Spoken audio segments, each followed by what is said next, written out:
Some people who find neuroscience to be confusing or a little bit too conceptual for them might feel relieved in chapter 13 because we're going to talk about the motor system and the peripheral part of the motor system, which is something that we've talked about a lot in other classes. In kinesiology, we talked about the sliding filament theory and how muscles work. And we're just going to add another layer onto that. But since it's more familiar territory, you might feel more comfortable with it. We'll see. So the learning objectives for this section are we're going to talk about muscle tone. What is it? How is it assessed? And where does the decision about motor activities get made? So when we're talking about muscle, we always say in anatomy and physiology, we say, oh, there's smooth muscle and there's cardiac muscle and there's skeletal muscle, and the skeletal muscle is voluntary. The other ones are involuntary. So where does that voluntary decision get made? We'll find out. So the initiation of a motor action happens, it begins really with a decision made in the anterior part of the frontal lobe.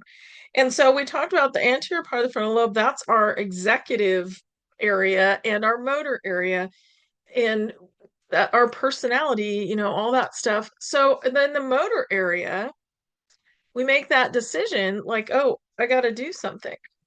I got to do a motor act. Um, And then once that decision gets made, then the motor planning areas and the control circuits are activated. And the control circuits involve the cerebellum and the basal ganglia, which we'll talk about in this section.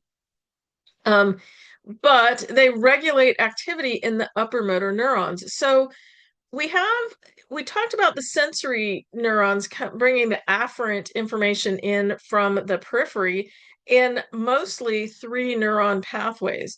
So one that goes from the periphery to the spinal cord, one from the spinal cord to the brain, and one to the thalamus, and one from the thalamus to the cerebral cortex. Well, most motor um, activities are two neuron pathways. The upper motor neuron, which the cell body of the upper motor neuron is in the primary motor cortex of the cerebral cortex. And then it travels down with input from the cerebellum and the basal ganglia, and it synapses with the lower motor neuron in the spinal cord, and then the lower motor neuron exits the spinal cord and goes to the muscle. And the lower motor neuron is the one that is interacting with the muscle at the neuromuscular junction. So these are ones that we're familiar with. We've been working with these guys. We stimulated those with electrical stim last quarter.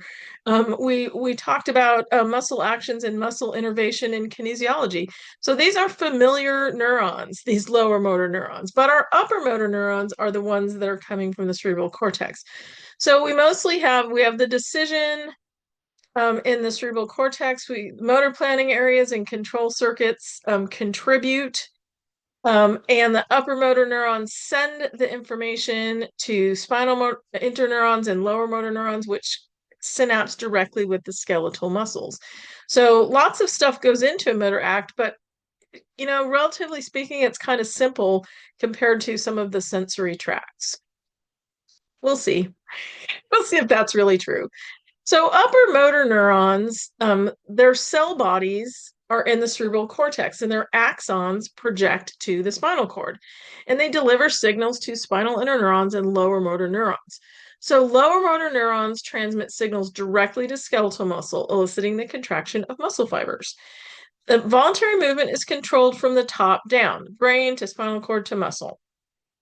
The So these are we were talking about just classifying neurons as afferent, efferent, or interneurons. These are afferent neurons. These are our effectors. They're going out there to do a motor act. So this should look familiar, the structure and function of skeletal muscle. So skeletal muscle is excitable, contractile, extensile, and elastic. So individual muscle fibers, this shouldn't be any new information to anybody.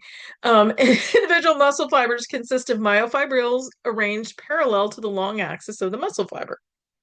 Titin maintains the position of myosin relative to actin. It's a structural protein, and it prevents the sarcomere from getting pulled apart. So it's neat little repeating units. Isn't that lovely? We love our sarcomeres. So when the muscle contracts, the actin slides relative to the myosin, and you get repeated attachment and swiveling and detachment of the myosin heads to produce contraction of the muscle. This is not news. I know that you all know this. Sliding filament theory. It's all in there. So muscles are, you can sort of, they're a little bit analogous to springs. The resistance to stretch depends on their length. So if you had a really long spring, you could stretch it way out. If you had a short little spring, it'd be harder to stretch it way out. It has more resistance to stretch. Um, so a stretch spring will generate more resistance to stretch than the same spring when it's shortened. So similarly, a stretched muscle is more resistant to stretch than the same muscle when it's shortened. So hopefully that kind of makes sense. But all of the proteins within the muscle contribute to the stiffness of the sarcomere, like titin, and weak actin myosin bonds. But also active contraction of the muscle is going to give you more resistance to stretch. Um, the connective tissue around the muscle. So remember, the myofibrils are surrounded by layers of connective tissue. The so that all of those things, active contraction, so that's signals from the central nervous system, tighten the structural protein, connective tissue, and weak actin myosin bonds. So the test that you're supposed to do is you hold on to something really tightly for 30 seconds, and then how easy is it to expand your hand after that? Because we formed a lot of weak actin myosin bonds, and now we have to kind of break them all. So that's going to determine all of those things. So this little chart from the book that's a lovely brings everything together. So descending motor commands, that's going to determine active contraction. Proprioceptive information, including reflexes. So there's a lot going on in the background, and we'll talk a little bit about it when we talk about the cerebellum, that's correcting and giving us feed forward and feedback information. And that information can add to resistance to stretch. Connective tissue, weak cross bridging between actin and myosin, and then titin, its job is to hold the sarcomere together. So, and it's a tight protein in order to do that. So, muscle tone is the resistance to passive stretch. So, it's resistance to stretch in a resting muscle. And sort of in the fitness world, we'll talk about muscle tone, like, oh, my muscles are nice and toned, like they're in good shape or whatever, but that is not what we mean. It's just the resistance to stretch in a resting muscle. So clinically, we use passive range of motion to assess muscle tone. So in normal muscle, the resistance to passive stretch should be minimal. So when I go up to you in the lab and you're lying on one of the plinths and I stretch one of your muscles and you're relaxed, the resistance to passive stretch should be minimal.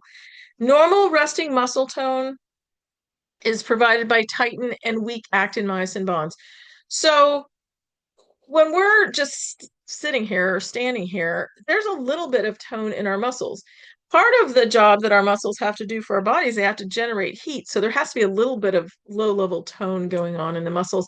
If we had zero muscle tone, we would just slump to the ground in a little heap, a little puddle of bones and connective tissue. So we need to have some muscle tone just to maintain posture and, keep us upright. And that's provided by the structure of the muscle, the protein structures, and some of the descending motor controls and that sort of thing. But just normal muscle tone is if I go to move your limbs, I'm going to have minimal resistance. So when myosin attaches to actin, but the heads don't swivel, so there's no power stroke. It's like Velcro. They'll if they're next to each other, they'll accidentally attach, or they'll just bond, as long as the tropomyosin's not in the way.